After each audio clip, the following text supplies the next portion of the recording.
Baik, Assalamualaikum warahmatullahi wabarakatuh. Bismillah, alhamdulillah, wassalatu wassalamu ala rasulillah, Sayyidina Muhammad wa ala alihi wa ashabihi wa mawala amma ba'd. Pada kesempatan ini kita akan bincang-bincang mengenai apa sih sebenarnya filsafat hukum Islam itu. Di beberapa program studi yang berhubungan dengan ilmu hukum Islam ataupun fakultas syariah ataupun prodi-prodi yang berhubungan dengan ilmu syariah, apapun nama prodinya, baik itu hukum keluarga Islam, di situ ada perbandingan mazhab, di situ ada lagi hukum ekonomi syariah, juga beberapa prodi-prodi yang berkaitan dengan fakultas syariah dan kajian keilmuan Islam. Ini mata kuliah ini pasti ada. Jadi mata kuliah filsafat hukum Islam ini menjadi salah satu mata kuliah wajib yang harus dipelajari, dipahami oleh mahasiswa. Baik, kira-kira apa sih sebenarnya filsafat hukum Islam itu? Kita akan lihat. Ada tiga hal sebenarnya kalau kita lihat di pengantar filsafat hukum Islam ini. Jadi kalau ini sebuah istilah, sebuah terminologi, itu terminologi yang berlaku umum adalah filsafat hukum Islam. Nah, di filsafat hukum Islam itu ada tiga hal yang memang harus kita jelaskan. Pertama ada filsafat, kedua ada hukum, yang ketiga ada Islam. Jadi tiga kata ini menjadi acuan kita untuk memahami secara struktur maknawi terhadap terminologi yang berhubungan dengan filsafat hukum Islam. Jadi ada tiga nih, ada filsafat, ada hukum, ada Islam. Ada nanti menggabungkan ini menjadi sebuah istilah, itu menjadi penting untuk dikaji bagaimanakah makna filsafat, bagaimanakah makna hukum, bagaimana makna Islam. Baik, kita akan lihat hadirin sekalian. Filsafat ini kan sudah beredar dan memang menjadi sebuah pengetahuan yang luar biasa dalam kajian keilmuan. Di Yunani kuno kita mengenal ada Aristoteles, di situ ada Plato, ada lagi Socrates. Nah, Plato misalkan menyatakan bahwa filsafat itu kan pengetahuan yang berminat untuk mencapai pengetahuan kebenaran yang asli. Jadi filsafat ini berusaha untuk mencapai kebenaran yang pasti dari pengetahuan itu. Kalau tidak pasti, berarti banyak sejarah-sejarah yang ada di Yunani itu ada kelompok sofis yang mereka itu sangat melakukan sekali kebenaran yang tidak bermuara pada jaringan logika yang digunakan oleh manusia. Nah, filsafat ini, kata Plato, ingin mengarahkan manusia pada pencapaian pengetahuan yang benar. Muridnya lagi ada terkenal namanya Aristoteles. Jadi kata dia itu kan filsafat itu kan ilmu yang meliputi kebenaran. Ini ilmu yang meliputi kebenaran. Berarti memang sudah diuji kebenarannya. Yang di situ ada kajian tentang metafisika, ada logika, ada retorika, etika, ekonomi, politik, dan estetika. Nah, kandungan-kandungan yang pada ilmu kebenaran ini, kata Aristoteles, itu harus ajak, harus pasti, dan benar menurut apa yang dipikirkannya, menurut pemikiran yang mendalam, sistematis, juga berhubungan dengan hal yang masuk pada jaringan logika. Al-Farabi ini filosof muslim juga. Filosof muslim itu berpendapat bahwa filsafat adalah ilmu pengetahuan tentang alam maujud. Bagaimanakah hakikat yang sebenarnya terhadap Al-Farabi ini? Ternyata hal ini bisa kita kembangkan melalui berbagai pemikiran-pemikiran yang ada, pemikiran-pemikiran filsafat ataupun filosof muslim yang berhubungan dengan apa yang dimaksud dengan filsafat ini dalam konteks Islam. Dan itu sangat berhubungan sekali dengan penyebaran filsafat yang ada antara filsafat Muslim dengan filsafat Yunani ketika proses penerjemahan yang ada. Yang kedua, kata yang harus kita pahami hukum. Ini banyak sekali pakar-pakar teoritis hukum yang bicara mengenai definisi hukum, definition of law, ta'riful hukum. Nah, hukum itu apa sebenarnya? Kita akan lihat misalkan definisi yang agak ajik ini di IM Majors itu bukunya mungkin di bahasa Belanda. Itu kan hukum itu adalah aturan yang mengandung pertimbangan kesusilaan. Itu aturan ini ditujukan pada tingkah laku manusia dan masyarakat dan menjadi pedoman bagi penguasa negara dalam melakukan tugasnya. Di situ ada pengertian bahwa hukum itu ada aturan yang di situ pertimbangan kesusilaan menjadi acuan. Dan pertimbangan ini itu ditujukan dalam tingkah laku kemanusiaan dan ketika hukum itu dijadikan produk, maka hukum itu menjadi pedoman bagi para penguasa, dalam hal ini mungkin pemerintah, dalam melakukan tugasnya. Immanuel Kant, seorang filosof juga melihat definisi hukum ini sebagai totalitas dari syarat-syarat yang itu kebebasan orang itu harus dapat menyesuaikan diri dengan kehendak bebas orang lain. Jadi orang itu tidak sembarangan melakukan sesuatu. Orang itu harus punya tata aturan tertentu ketika dia bergaul dengan manusia yang lain. Ketika dia berada dalam lingkup sosial tertentu, tidak hanya kehendak bebas dirinya, tapi kehendak itu sesuai dengan kehendak bebas orang yang lain. Dan itu harus tunduk pada peraturan hukum tentang kemerdekaan. Memang setiap orang itu merdeka, dia melakukan tingkah laku tertentu, dia menampilkan sikap tertentu. Begitu juga orang lain, dia juga bebas untuk melakukan tingkah laku tertentu. Tetapi kehendak itu harus dapat saling menyesuaikan sehingga tidak terjadi kekacauan. Ada lagi SM Amin, ini ada buku yang lama ini, ada di Pertamasya ke Alam Hukum. Kata dia itu kan hukum itu ketika jadi produk, dia menjadi aturan-aturan yang dikumpulkan. Peraturan yang dikumpulkan ini kan isinya itu norma-norma dan sanksi-sanksi. Jadi kalau ada norma, kalau ada sanksi, itu adalah hukum. Kita bisa melihat misalkan di undang-undang, di peraturan pemerintah, itu ketika ada norma-norma yang masuk pada pasal per pasal, dan itu juga ada sanksi ketika ada orang yang melanggar, itu kata SM Amin adalah hukum. Dan peraturan-peraturan itulah sebenarnya ingin bertujuan untuk menertibkan pergaulan manusia. Tidak ada di situ melawan hak orang lain, bagaimanakah mereka bebas untuk menampilkan tingkah laku tertentu tetapi tidak mengganggu orang lain. Dan itu kan berujung pada ketertiban, pada keamanan sosial, sehingga nanti keamanan dan ketertiban itu terpelihara. Itu adalah muara dari kenapa hukum itu harus ada. Nah, ada dua hal tadi, udah filsafat, ada hukum, dan sekarang Islam itu seperti apa? Islam itu kan agama ya. Agama juga punya aturan-aturan tertentu. Ketika beragama, orang itu pasti punya aturan. Kita akan lihat secara kebahasaan, Islam itu kan bisa jadi berasal dari kata salam. Salam itu adanya damai, salam. Jadi kalau orang Islam, itu sejatinya dia harus menampilkan perilaku yang mampu mendamaikan orang. Sehingga banyak hadis-hadis yang kita kenal, misalkan saja orang yang muslim itu ya orang yang bisa mendamaikan orang lain dengan keadaan lisannya. Jadi lisan pun tingkah laku ketika orang itu bisa berbuat kedamaian pada sesama itu adalah hakikat Islam yang berasal dari kata salam. Yang kedua, misalkan kata aslama, ini yang agak merujuk pada sisi morfologis karena aslama yuslimu islaman itu artinya menyerahkan sesuatu. Kita paham bahwa ketika orang menganut Islam, dia harus menyerahkan jiwa dan raganya secara ikhlas pada Allah. Berarti kalau menyerahkan jiwa raganya ikhlas pada Allah, berarti semua aturan-aturannya itu harus dilakukan. Dan semua larangannya itu harus dihindari. Nah, sehingga ini kata aslama, ini yang nanti secara morfologis agak nyambung. Aslama itu kan bentuknya fi'il madi, lalu islaman itu adalah masdarnya.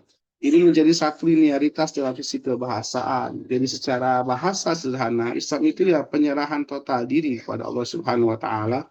Sehingga ini merujuk juga pada kata istaslama, menyerahkan totalitas jiwa pada Allah Subhanahu wa taala. Berarti semua khitab Allah, semua hukum Allah itu dia lakukan hanya untuknya, dia lakukan secara sepenuh hati sehingga kepasrahan dirinya itu bukan pada yang lain tetapi pada subjek ataupun pada zat yang menjadi apa pembuat syariat, yaitu Allah Subhanahu wa taala. Kita juga bisa melihat misalkan hadirin sekalian, kata Islam itu juga dikaitkan dengan kata salim. Salim itu kan artinya bersih, suci. Kita ada artikel frase di Al-Qur'an, illa man atahu biqalbin salim. Nah, itu kan qalbun salim itu kan hati yang selamat, hati yang bersih, hati yang suci. Hati yang bersih ini kan tentu berawal dari bagaimanakah seorang menyadari dirinya, bagaimanakah dia bisa mengaitkan diri pada Tuhannya, sehingga ketika dia melakukan sesuatu yang agak melempeng, menyeleweng dari aturan Tuhan yang sejatinya, berarti itu adalah menandakan ada hati yang sakit. Nah, hati yang bersih ini dia terbebas dari pelaku dosa itu. Ada juga kata Islam ini, itu kita lihat misalkan saja dari kata salam, yang artinya sejahtera dan selamat. Assalamualaikum, salaman, dan lain-lain. Itu kan menunjukkan bahwa frase-frase yang digunakan di Al-Quran, di hadis maupun bahasa Arab yang lain, itu menunjukkan frase pernyataan pada orang lain, pada subjek tertentu, pada mukhotob, yang itu mengisyaratkan pada keselamatan dan sejahtera bagi orang yang ada di hadapan kita. Baik, itu kan tiga hal, ada filsafat, ada hukum, dan ada Islam, yang tadi secara etimologis kita sudah bongkar beberapa teori yang menyangkut itu. Ketika kita digabungkan, ada filsafat, ada hukum, ada Islam, ini menjadi sebuah nomenklatur mata kajian tertentu yang hari ini kita namakan dengan filsafat hukum Islam. Kita akan lihat dari beberapa pendekatan bahasa yang tadi, sebenarnya filsafat hukum Islam apa sih sebenarnya? Jadi kita bisa mengartikan ini di beberapa tokoh. Jadi filsafat hukum Islam itu filsafat, dia menjadi sebuah metode berpikir tertentu yang menganalisis hukum Islam.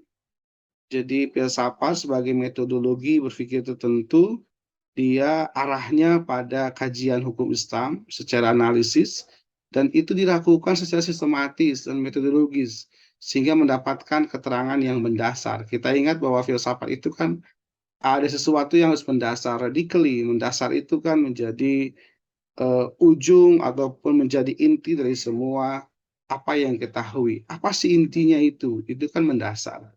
Nah, filsafat ini juga bisa menganalisis hukum Islam secara ilmiah dan filsafat sebagai alatnya. Jadi ini ada hukum Islam, ada teori hukum Islam, nah filsafat itu menjadi cara berpikirnya. Kita lihat misalkan saya almarhum Hasbi Asidiki, sangat beliau seorang ulama, beliau seorang intelektual muslim yang memang banyak sekali buku-bukunya dijadikan rujukan. Salah satunya adalah di bidang ilmu hukum Islam. Nah, di filsafat hukum Islam ini, filsafat itu kata dia membahas tentang sendi hukum, pilar-pilar hukum, prinsip, pokok, kaidah yang di atasnya dibina undang-undang Islam. Berarti definisi Hasbi Siddiqin ini lebih cenderung pada kandungan-kandungan filosofis apa yang dibahas di dalam filsafat itu. Ada pilarnya di situ, jadi ada syari, ada masruf, di situ juga ada misalkan saja af'alul mukallafin, juga ada hukum-hukum yang wada'i, juga hukum yang taklifi. Ada prinsip hukum dibahas juga. Bagaimana kaidah-kaidah hukum Islam itu bisa berdiri menjadi sebuah dasar untuk menurunkan gagasan-gagasan ilmiah yang ada pada produk hukum yang lain.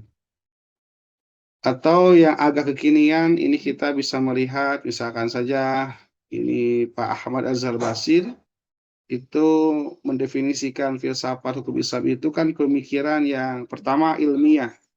Berarti dia itu harus ada teorinya, teruji secara ilmiah, yang terus sistematik, dia runtut cara berpikirnya. Sistematis itu kan ada tahapan-tahapannya, juga dapat dipertanggungjawabkan secara keilmuan. Nalar-nalar ilmu dan filsafat ini menjadi sendi dalam pola pikir Ahmad Azhar Basir ini. Dan sehingga nanti kajian-kajian itu akan cenderung pada kajian-kajian yang mendasar tentang hukum Islam.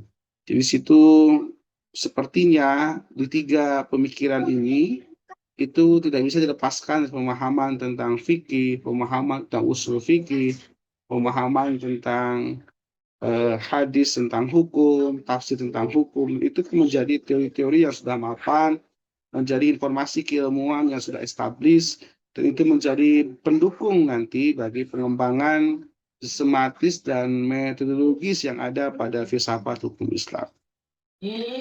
Baik, itu kira-kira sebenarnya terkait dengan filsafat hukum Islam. Dan bagi kita sebagai pemula, bagaimana cara mempelajarinya? Sehingga kita paham ketika kita baca buku, banyak sekali kalau kita search di internet ataupun di yang lain toko buku, itu banyak sekali buku-buku yang berhubungan dengan judul filsafat hukum Islam. Terus kira-kira apa saja yang bisa kita kaji dalam mata kuliah ini? Kita akan lihat misalkan di sini, kita akan bisa mengkaji definisi, pengertian, cakupan, dan batasan yang itu bisa membedakan antara filsafat hukum Islam dengan filsafat yang lainnya. Bagaimanakah aspek historisnya, kita juga bisa mempelajari pertumbuhan dan perkembangan filsafat, karena banyak sekali pemikir muslim yang sudah menulis berbagai ragam kitab maupun buku yang berhubungan dengan filsafat hukum Islam. Kita juga bisa mempelajari bagaimanakah filsafat hukum Islam sebagai sebuah disiplin ilmu, dia berhubungan dengan ilmu-ilmu yang lain. Saya kira ini tidak bisa dilepas dari ilmu bahasa Arab, tidak bisa dilepas dari tafsir hukum, dari hadis ahkam, dari pemahaman usul fikih, kaidah-kaidah fikih, juga fikih-fikih yang secara konten muhtawiyat dalam fikih. Nah, yang kedua, kita akan menghubungkan karena filsafat ini sangat radikal sekali, juga kita bisa melihat bagaimana sih hukum dan kekuasaan Allah. Allah kan sebagai syari, Allah sebagai pembuat syariat. Syariat itu dihubungkan pada manusia. Bagaimana posisi Allah di sini? Bagaimanakah kekuasaan Allah di sini? Karena Allah punya khitab, ya khitab itu harus menjadi landasan dan perilaku kemanusiaan. Lalu bagaimanakah hubungan antara manusia, Allah, dan hukum Islam? Yang objek khitab itu kan manusia. Manusia punya perilaku, punya tingkah laku, punya perbuatan tertentu yang diatur. Nah, bagaimanakah hukum Islam sebagai konten itu menghubungkan antara sisi Allah sebagai syari juga sisi manusia sebagai masuk alaihnya. Kita melihat lagi kajian misalkan saja di sumber dan dasar hukum Islam, ada dalil nakli kan. Jadi kan teori tentang sumber dan dasar itu kan tidak bisa lepaskan dari teori dalil dan dilalah. Dalil dan dilalah ini kan menjadi konsep utama ketika orang memahami kodifikasi hukum. Di situ ada Al-Quran, di situ ada hadis, di situ ada ijma, di situ juga ada metode kias, dan itu tidak lepas dari nakli. Ini kan kalau nakli berhubungan dengan dalil Al-Quran dan hadis, akli ini logika, ini juga kita bisa hubungkan dengan kias ataupun orang biasanya menyebut kias dengan analogi, ada hissi. Hissi tajribi ini kan berhubungan dengan empiris. Bagaimanakah sesuatu yang muncul secara nampak nyata di lapangan yang secara empirik terjadi di masyarakat ataupun kenyataan-kenyataan yang muncul terkait hukum itu kan hissi. Panca indera, indera akan memahami, akan melihat, merasakan terkait kejadian itu. Ada juga di situ tajribi eksperimen seperti apa dan kasbi. Kasbi ini kan sangat berhubungan dengan irfani. Bagaimanakah membuka tabir dari rahasia-rahasia hukum yang ada penuturannya dalam Al-Quran dan hadis.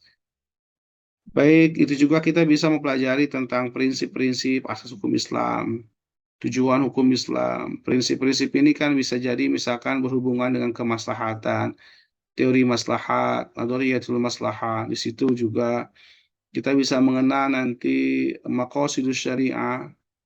Maqasid syariah itu kan ada yang doruriyah, ada yang tahsiniyah, kan begitu. Dan itu juga kita bisa pelajari secara ringkas ataupun secara lugas dan tepat di dalam memahami filsafat Islam. Kita juga pelajari tentang kaidah-kaidahnya, kaidah hukum, ada kaidah hukum kan, ada al-ahkam, qawaidul ahkamil khamsah, Di situ tentang misalkan saja tentang konsep darurat, atau yuzalu tentang masyarakat, masad, qatu tajribu taisir juga yang lain-lain. Baik, bagaimanakah nanti hubungan antara etika dan estetika hukum Islam? Ini kan teorinya tahsiniyah di dalam Maqasidus Syariah itu pasti akan berhubungan dengan sisi etika dan estetika. Ini juga kita pelajari bagaimanakah hukum yang ada di sebuah negara, bagaimanakah hubungan peraturan di negara tersebut dengan hukum Islam dan masyarakatnya. Dan kita mengenal di kita juga di Indonesia banyak sekali hukum-hukum Islam yang masuk dalam legislasi undang-undangan. Di situ ada undang-undang haji, undang-undang zakat, undang-undang wakaf, yang lain-lain. Kita juga akan mengenal tentang karakteristik hukum Islam. Ada yang universalitas, itu meliputi semua hal. Ada juga yang takhasus, partikularis, ada yang mujmal, ada juga yang takhsis gitu. Ada yang khusus bagi sesuatu yang harus nyambung pada satu subjek hukum yang ada. Juga di situ ada yang sifatnya etis gitu. Bagaimanakah dimensi etika masuk pada hukum Islam. Baik itu kira-kira, jadi ketika kita memahami tentang bagaimanakah filsafat hukum Islam, berarti definisi-definisi yang tadi kita bisa gunakan untuk memahami dasar maupun kerangka di dalam kajian teoritis mengenai filsafat hukum Islam, juga beragam informasi-informasi keilmuan yang ada di dalam hukum Islam ini, dan itu menjadi sebuah konten-konten bahasan yang harus kita pahami. Dan tak lupa dan sekalian dari sebaran-sebaran yang ada di buku-buku filsafat hukum Islam yang ada, itu sudah banyak sekali teori-teori yang bisa kita jamah, teori yang bisa kita turunkan, atau teori yang bisa kita ringkas. Dan itu satu kuncinya adalah membaca. Jadi kalau tidak membaca, saya kira tidak akan bisa melahap habis ataupun membahas tuntas mengenai beragam informasi keilmuan yang ada di dalam filsafat hukum Islam ini. Baik, itu kira-kira kesempatan ini hanya kita akan bicara di kesempatan ini terkait dengan definisi-definisi konseptual mengenai filsafat hukum Islam. Selamat membaca, tetap semangat, dan nanti di beberapa pertemuan yang akan datang kita akan bahas mengenai tema-tema yang lebih menarik lagi untuk kita bahas dalam filsafat hukum Islam. Terima kasih. Assalamualaikum warahmatullahi wabarakatuh.